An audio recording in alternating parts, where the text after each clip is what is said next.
各位同学大家好，在这个影片里面呢，我会跟大家介绍在我们这堂课互动科技装置概论与程式里面要教的一个很重要的控制板，就是 arduino。那它到底是一个什么样的东西呢？其实在这个影片会简单给大家介绍。在介绍之前呢，先让大家看两段 TED 的演讲。第一段是 Make 的杂志发行人Darity， 他在他的 TED 演讲 All of Us Are Makers， 大概一个12分钟长的演说里面有谈到，就是 Makers 的这个运动是怎么发起，然后再来就是他也有介绍到，就是我们这堂课的主角就是一个很酷的新工具叫 arduino， 这个 open source hardware platform 它的缘起，然后及一些例子。那我们先来看一下这段影片。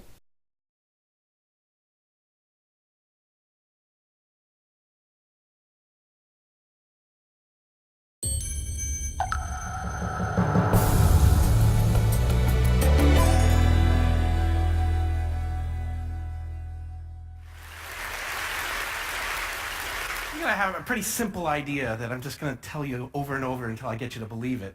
And it's all of us are makers. I really believe that. All of us are makers. We're born makers.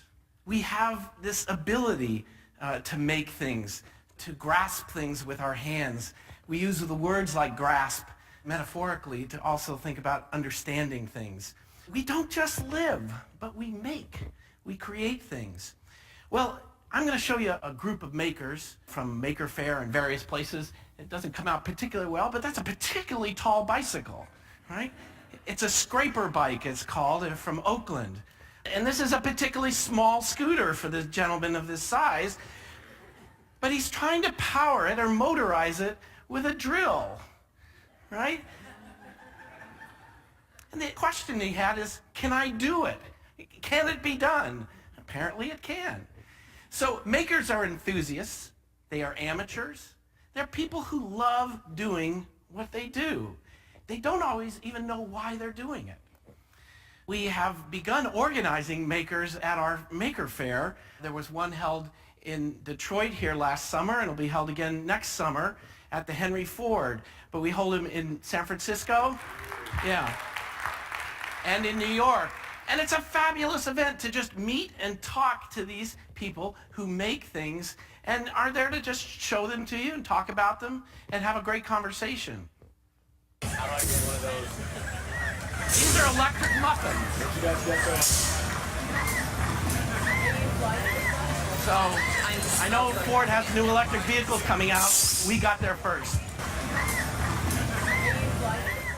This is something I call swinging in the rain.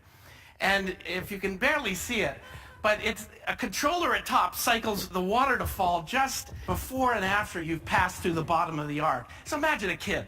Am I going to get wet? Am I going to get wet? No, I didn't get wet. Am I going to get wet? Am I going to get wet? That's the experience of a kind of a clever ride. And of course, we have fashion. People are remaking things into fashion. I don't know if this is called a basket bra, but it ought to be something like that. We have art students getting together, taking old radiator parts and doing an iron pour to make something new out of it. They did that in the summer and it was very warm. Now this one takes a little bit to explain. You know what those are, right? Billy Bob or something kind of Billy Bass or something like that? All right. Now the background is the guy who did this is a physicist, right?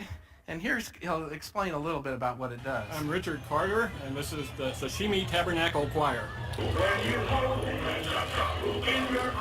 This is all computer controlled in an old Volvo.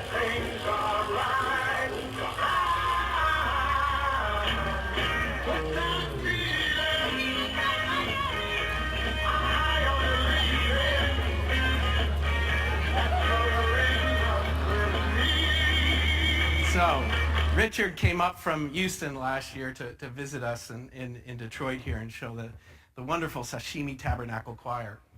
So, are you a maker? How many people here would say you're a maker?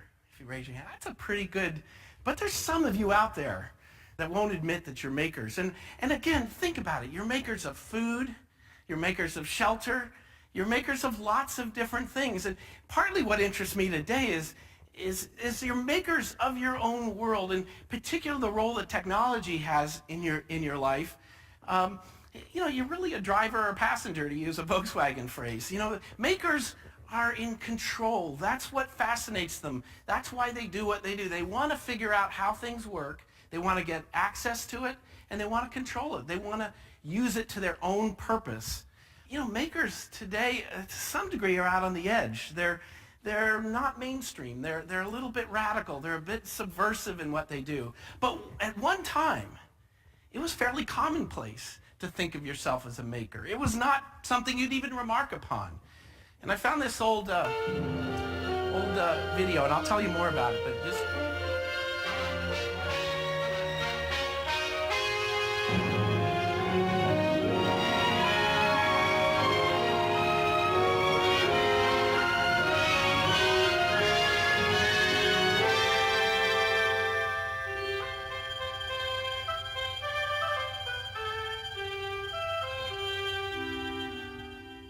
Of all things Americans are, we are makers. With our strengths and our minds and spirit, we gather, we form, and we fashion. Makers and shapers and put-it-togetherers. So it goes on to show you people making things out of wood, a grandfather making a ship in a bottle, a woman making a pie. Somewhat standard fare of the day. But it was a sense of pride that we made things, that the world around us was made by us. It didn't just exist. We made it, and we were connected to it that way. And I think that's tremendously important. Now, I'm going to tell you one funny thing about this.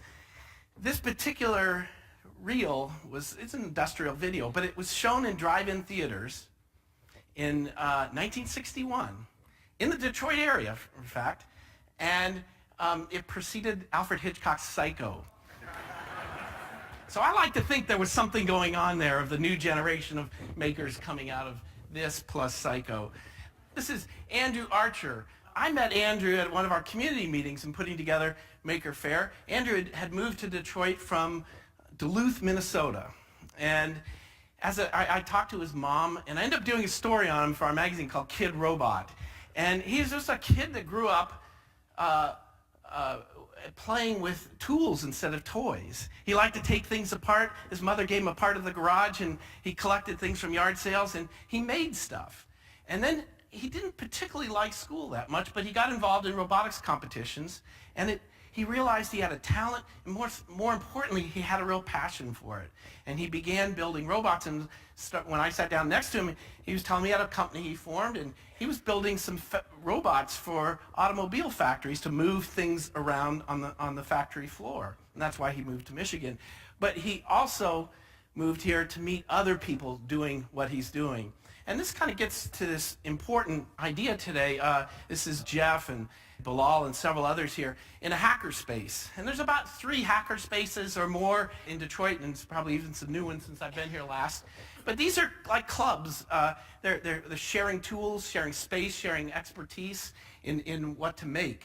And so it's a very interesting phenomenon that's going across the world. But essentially, these are people that are playing with technology. Let me say again, playing. They don't necessarily know what they're doing or why they're doing it. They're playing to discover what the technology can do, and probably to discover what they can do themselves, what their own capabilities are. Now, the other thing that I think is taking off, or another reason making is taking off today, is there's some great new tools out there. And you can't see this very well on the screen, but Arduino. Arduino is our open source hardware platform. It's a microcontroller. If you don't know what those are, they're just the brains. So they're the brains of maker projects. And here's an example of one, and I don't know if you can see it that well, but that's a mailbox. So an ordinary mailbox in an Arduino. So you figure out how to program this, and you put this in your mailbox. And when someone opens your mailbox, you get a notification, an alert message goes to your iPhone. Now, that could be a dog door. It could be, someone going somewhere where they shouldn't, like a little brother into a little sister's room. There's all kinds of different things that you can imagine for that. Now here's something, a 3D printer. That's another tool that's really taken off. Really, really interesting. This is MakerBot. And there are industrial versions of this, about $20,000. These guys came up with a kit version for $750. And that means that hobbyists and ordinary folks can get a hold of this and begin playing with 3D printers. Now, they don't know what they want to do with it, but they're going to figure it out. They'll only figure it out by getting their hands on it and playing with it. One of the coolest things is MakerBot sent out an upgrade, some new brackets for the box. Well, you printed out the brackets and then replaced the old brackets with the new ones. Isn't that cool? So makers harvest technology from all the places around us. This is a radar speed detector that is developed from a Hot Wheels toy. And they do interesting things. They're really creating new areas and exploring areas that you might only think, the military is doing drones. Well, there's a whole community of people building autonomous airplanes or vehicles, something that you could program to fly on its own without the stick or anything to figure out what path it's going. Fascinating work they're doing. We just had an issue on space exploration, DIY space exploration. This is probably the best time in the history of mankind to love space. You could build your own satellite and get it into space for like $8,000. Think how much money and how many years it took NASA to get satellites into space.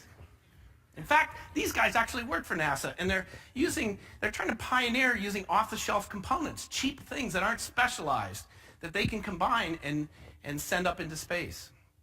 Makers are a source of innovation. I think it relates back to something like the birth of the personal computer industry. This is Steve Wozniak. Where does he learn about computers? It's the Homebrew Computer Club, just like a hackerspace.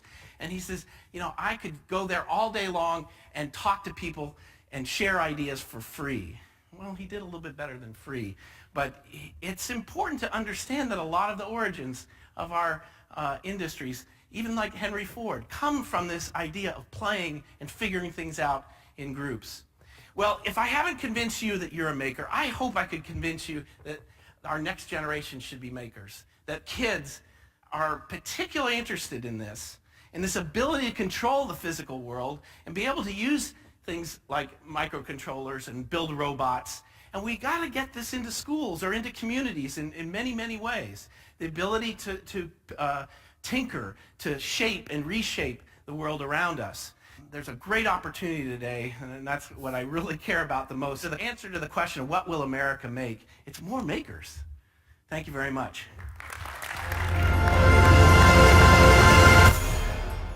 从刚刚那段影片，大家应该可以知道说，就是有一个新的工具的出现，然后让大家是有机会做一些很有趣的创作。那这个开发版呢，其实它的那个创始人是这5位。那这位最重要是他是 Massimo Benzi， 那他是意大利米兰互动设计学院的一位老师。这块板子其实是从2005年就开始开发出来。那接下来我们就来听听这位开发者 Massimo 他怎么来诉说，就是他们开发了这个板子之后，然后开放给全部人，就是它变成 open source 之后，大家是怎么应用到不同的领域里面，然后做一些非常新奇的事情。那我们来看一下这一段大概16分钟的影片。